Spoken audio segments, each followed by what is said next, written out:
반갑습니다. 한국사의 해설의 품격 언어사학도 해품사입니다. 자, 드디어 오늘 한능검 60일에 합격자와 동시에 합격률 총 평균이 나왔습니다. 그래서 사실 이 영상을 제외하고도 지금 바로 다음 주에 한능검 62의 접수가 시작되거든요. 그래서 이미 합격하신 분들도 있을 거고 아니면 다음 시험을 준비하시는 분들도 있을 것 같은데, 제가 이 합격률 총평과 별개로 이 62에 대한 접수랑 D4주 영상은 다른 영상에서 한꺼번에 다룰 거니까 여기서는 합격률 총평에 대한 간단한 의견만 다루면서 영상을 진행하도록 하겠습니다. 자, 그럼 합격 인증 관련 공지사항 전달드리면, 저도 이 한능고 어쨌든 가르치는 강사니까 점수를 한 번쯤은 인증해야 될 것 같은데, 이 58회 때 코로나 때문에 강제로 못 본 시험 회차를 제외하면은 올해 시험은 한 번도 실수 없이 깔끔하게 다 만점 나왔습니다. 그래서 저도 맨날 가다만 올리는데, 제가 어디 걸 뺏겨서 올리는 게 아니라 항상 제가 직접 시험장을 가가지고 응시해서 올리는 거니까, 이 점수를 보시고 만약에 제 가다바 참고하신 분들은 최대한 저도 신뢰 있게 올리니까 믿고 따라주시면 됩니다. 그리고 합격하신 수험생분들은 제 SNS에 꼭 합격 인증 부탁드리며 본격적으로 총평 시작하겠습니다. 먼저 이전 회차 합격률을 보면은, 여러분들이 먼저 주목해야 되는 거는, 일단 지난번에 심화 회차는 무난하다는 평가가 많았었고, 기본표는 출제 기준에 비해서는 난이도가 높았다는 평가가 많았어요. 그러니까 제가 봤을 땐 그렇게 킬러 유형이라던가 진짜 까다롭다 느낌이나 통합사 이런 게 안 나왔었거든요. 그럼에도 합격률이 이례적으로 많이 떨어진 독특한 회차가 기본 60회예요. 그래서 아무튼 그 합격률이 이렇게 나왔는데, 이번 합격률을 보면은 신기하게도 이번에 기본편 합격률은 완전히 똑같이 나왔어요. 0.01% 차이 없이 이렇게 동일하게 나올 수 있나 싶을 정도로 완벽하게 똑같이 나와가지고, 사실 제 생각에는 지난 기본편 때는 왜 그렇게 낮게 나오는지 모를 정도로 많이 떨어졌는데, 이번 기본편은 딱 나올 만큼 나온 것 같아요. 근데 조금 그 생각이 들긴 하는데, 이거 제가 이따가 기본편 의견 때 말씀드리고, 중요한 건 심화편 합격률인데 떨어지긴 떨어졌어요. 제 예상보단 조금 떨어졌는데, 저는 솔직히 이게 난이도가 높아가지고 떨어졌다는 생각은 안 들어요, 솔직히 말해서. 왜냐하면 이게 좀 그런 느낌이에요. 뭐냐면 예를 들어서 지난해 합격률 55%예요. 근데 수험자 입장에서는 51%, 52%만 떨어졌다고 해서 불능검 이딴 식으로 이분법적 평가하는데, 이건 한능검 총평이 아니에요. 이렇게 누가 난이도 잡아요? 그러니까 꼴랑 2%, 3% 떨어졌다고 이거 불능검이다 이렇게 평가하는 거는 너무 그 외인적인 요인에 자신들 합리화하는 거지, 이렇게 평가하시면 안 돼요. 그래서 제가 왜 그렇게 합격률을 평가하는지, 여기 있는 거 비교해서 좀 제 의견을 말씀드릴게요. 일단은 이번 회차 심화편은 일단 60회보다도 훨씬 더 전반적인 유형을 위주로 출제했어요. 그러니까 통합사가 나오긴 나왔는데, 60회 때는 진짜 신박한 문제 많이 했다면 이번 회차에서는 뭔가 같은 시기끼리 내가지고 그렇게 어렵다고 느끼진 않았지만, 그래도 그런 통합사 문제 때문인지 합격률이 조금 추락한 경향은 있어요. 그래서 제 의견은 특별히 어려운 신유형이라던가 까다로운 개념 응용한 문제가 솔직히 없었어요. 아무리 봐도 없어요.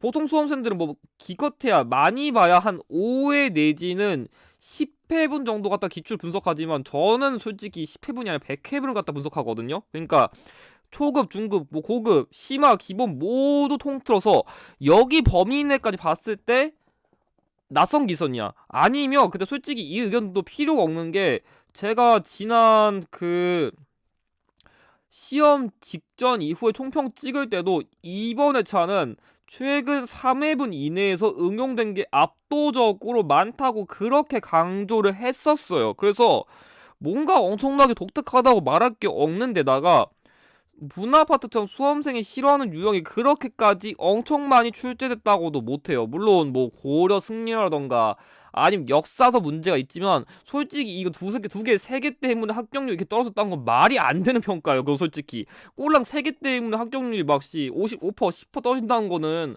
그럼 다른 문제 다 맞히면 되는 건데 그 떨어진다고 평가하는 건 좀 아닌 것 같습니다. 아무튼 그래서 합격률이 조금 추락하긴 했지만 저는 솔직히 이것도 하고 60회보다 61회가 압도적으로 어렵다 이렇게 평가를 못 내리겠어요. 그 이유가 뭐냐면 필수적 응시가 크게 감소했어요. 그리고 대학생 시험 기간인 걸 좀 감안할 필요도 있을 것 같아요. 뭐냐면 그러니까 60회 때는 8월이니까 일단은 다 방학 기간이에요. 여유가 있거든요. 근데 이번에 이 60일 때는 대학생들 기준으로는 이게 중간고사 아니 뭐 대학생 아니어도 뭐 중학생 고등학생 분들도 시험 기간이 좀 겹치거든요. 근데 이게 뭔 얘기냐면 이런 식으로 대학생 시험 기간이 만약에 겹치는 회차의 경우에는 이게 난이도가 어떻게 나오던 간에 일단 합격률이 조금씩은 떨어져요. 그러니까 어떻게 쉽게 내더라도 공부할 여유가 없으니까 합격률이 조금씩 떨어지는 경향이 있긴 하더라고요, 평균적으로. 그래서 이게 한 해 첫 회차 시험은 항상 이 필수 응시자 때문에 난이도에 관계없이 평균적인 합격률이 높게 나와요. 그래서 항상 첫 회차 시험은 합격률이 진짜 못해도 60% 내진 70%는 무조건 나오거든요. 어떻게 내던 간에. 그래서 저는 첫 회차 시험 합격률을 안 봐요. 의미가 없어요. 그냥 뭘 내던 간에 지금 안 붙으면 나 죽으니까 피나 공부해가지고 다 붙거든요. 근데 확실히 이번 보이는 독특한 경향은 지금 보면은 60회는 7만 5천 명인데 60일은 4만 9천 명이에요. 그러니까 3분의 1, 그러니까 3분의 가까이 추락했거든요. 그러니까 제가 이제 총평을 한 10회 이상 찍는데 제가 봤을 때 확실히 보이는 경향은 뭐냐면 대체로 응시자 수가 많을수록 합격률도 평균적으로는 높아요. 평균적으로. 왜냐면 이 합격률이라는 거는 1급만 다루는 게 아니라 3급, 뭐 2급, 1급 다 있잖아요. 그러니까 응시자가 많아질수록 아무리 난이도가 어렵다 치더라도 3급까지 떨어지는 분들이 응시자가 더 많이 늘어나는데 그렇게까지 많이 나올 수가 없어요. 그러니까 이게 뭐 80점이 아니라 60점만 노리는 거면은 그래도 평균 응시자들이 많아질수록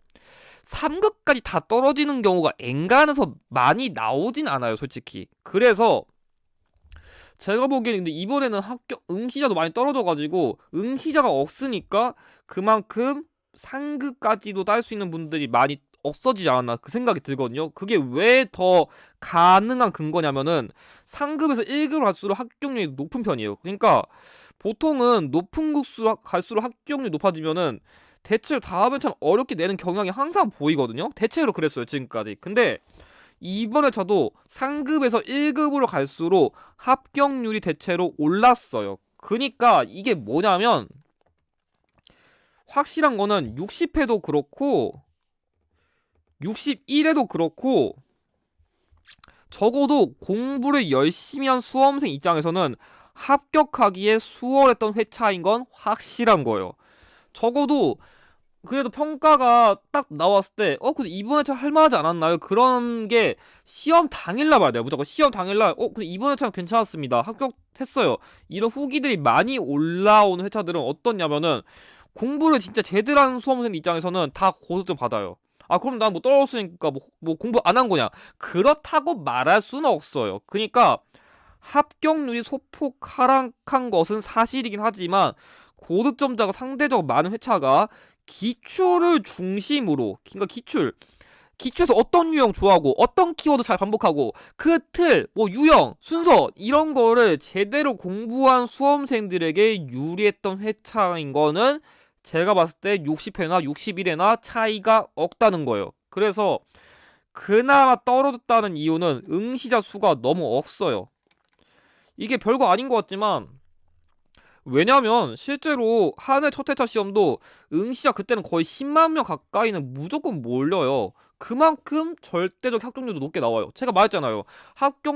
응시자 수가 많을수록 그만큼 합격률이 평균적으로 높게 나온다. 근데 이번에는 낮았으니까 문제 수준에 비해선 조금 떨어진 게 아닌가. 근데 그렇다고 해서 60회보다 그렇게 압도적으로 떨어진 거와 평가하긴 어렵다는 게 제 의견이에요. 그래서 올해 이제 마지막 시험밖에 안 남았는데 이 정도 가지고 시험 어려웠으니까 나 잘 보겠지 이렇게 합리화하시면은 어떻게 공부하든 간에 제가 보기에 더 좋은 결과를 받긴 어려울 것 같아요. 그래서 이거에 대한 고민을 내가 제대로 했는지 다시 한번 좀 재고하실 필요가 있을 것 같아요. 만약에 시험을 다시 보시는 분들은요. 다음으로 기본편의 경우에는 일부 어려운 유형이 있었으나 합격률은 거의 동일하게 추출했어요. 그래서 기본편 확실하게 이런 문제들이 있긴 했는데 지난 회차는 솔직히 이런 경향이 보이지 않았음에도 합격률이 꽤 떨어졌는데 이번 회차는 독특하게도 합격률에 변동이 없습니다. 그래서 제가 보기에는 61회 기본편이 이런 합격률이 나왔어야 되는데 지난 회차는 대체 왜 그렇게 떨어졌나 싶을 정도로 많이 추락했지만 이번 회차는 그냥 딱 나올 만큼 나온 것 같습니다. 제 생각엔. 그리고 응시자 수도 크게 변동이 없기 때문에 외부적 요인 때문에 합격률에 영향을 미치지는 않았다고 판단돼요. 그래서 솔직히 기본편은 국무원 빼고는 아마 제가 아는 걸로는 필수 응시 자격자가 없어요. 그러니까 국무원 하려면 그 4급 따야 되거든요. 근데 그거를 제외하면은 굳이 기본편을 봐가지고 내가 뭐 자격을 얻는다던가 그런 거 하셔야 되는 분이 제 아는 걸로 없거든요. 그래서 이번 회차도 응시자 수가 크게 안 달랐기 때문에 외부적 합격률 변동 요인은 없었다고 보는 게 맞아요. 실제로 보시면 여기 뭐 7,700명, 7,100명. 그러니까 앞서 심화편은 응시자 수가 대폭 감소해가지고 합격률 하락에 좀 미칠 수 있었다면은 이번에는 솔직히 그런 가능성은 애초에 보이지가 않습니다. 마지막으로 6급에서 4급 갈수록 합격률이 비슷한데 특히 이번 회차도 6급에서 4급으로 갈수록 합격률 변동이 딱히 확인이 안 되긴 해요. 그래서 보통은 그게 이런 식으로 합격률이 비슷한 경우가 어렵다고 평가되는 경우가 많거든요. 그래서 이번에는 지난 회차 합격률 고려해서 조금 더 무난하게 낼 수도 있었을 것 같은데 더 어렵게 출제했음에도 합격률이 거의 똑같았던 독특한 회차예요. 근데 요즘 그 생각은 있어요. 뭐냐면 2021년보다 2022년이 제 판단에 최대한 비슷한 유형을 냈다 가정했을 때 2022년의 평균 합격률이 무조건 낮아요. 왜 그런지 모르겠는데 그냥 낮아요.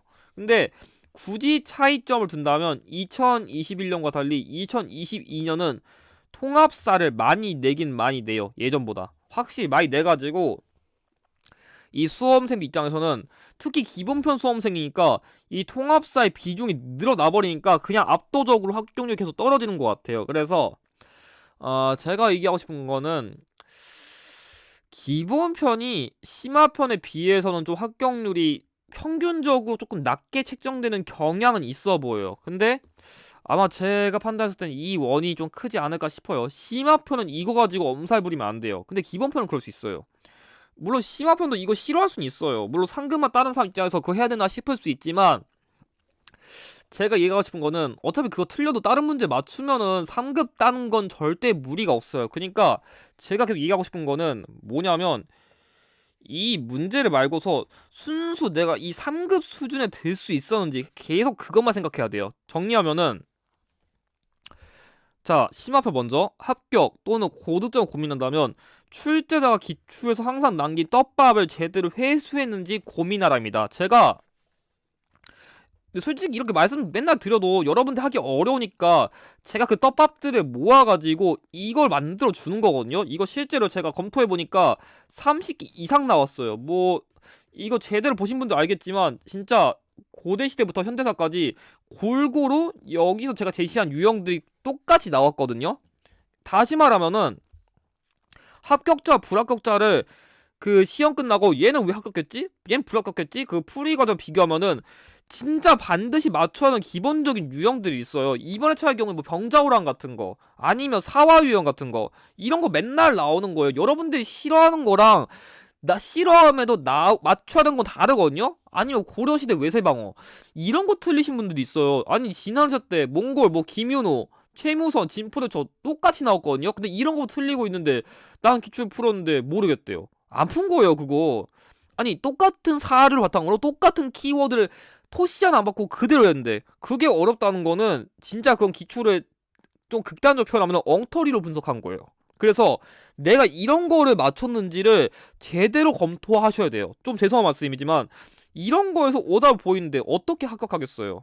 그래서 중요한 거는 최근 합격률 범위는 평균 50%대를 계속 유지하고 있어요. 그러니까 최소한 내가 이 역사 시험이던 간에 뭐 국어 시험이던 간에 영어 시험이던 간에 뭐 단어를 암기하던지 아니면 뭐 표현법을 기억하던지 기본적인 암기라는 게 기본이 안 되면은 어느 시험이도 못해요. 아니 수학을 공부하더라도 공식은 외워야 될 거 아니에요. 그런 암기가 없는데 어떻게 문제를 풀겠어요. 그러니까 그 정도의 노력을 내가 2명 중 1명이 들 정도로 이 시험에 필요한 암기던지 공부던지 복습이던지 제대로 했는지 그걸 점검하셔야 여러분들도 2명 중에 1명은 들 수 있다는 것을 기억해 두시면 좋을 것 같습니다. 다음으로 기본편은 확실히 출제되는 유형이 고정적인 편입니다. 그래서 가끔 어려운 개념이 응용될 수는 있지만 출제자가 기출 수준에 벗어날 정도로 까다로운 거를 기본편 끌고 와가지고 기본편 수험생을 울게 만드는 시도는 하지 않습니다. 그러니까 심화편 수준에서 좀 더 좋아할 만한 개념을 가져오긴 해도 그만큼 기본편 수준답게 쉬운 키워드를 어떻게든 주려고 해요. 그러니까 핵심에 집중한다면 기본편은 훨씬 더 쉽게 합격할 수 있습니다. 실제로 제가 기본편 총평을 올리지 않았지만 제가 예상용 키워드 영상을 보니까 정확하게 39개가 연결됐어요. 제가 이번에는 아마 그 대구 지역사라던가 단어처럼 세시풍소까지 다 적중시켰거든요. 그래서 만약에 제 영상을 보시는 분들이면 내가 이런 걸 똑바로 최소한 외우고서 합격률을 논하는지 그걸 다시 한번 재고하셨으면 좋겠습니다. 자, 그럼 이것으로 합격률 총평을 마치고 이제 올해 62의 마지막 시험만 남았기 때문에 그 시험에 대한 영상을 바로 제작해서 업로드할 수 있도록 하겠습니다. 영상의 내용이 도움이 되셨다면 좋아요와 구독을 부탁드립니다. 감사합니다.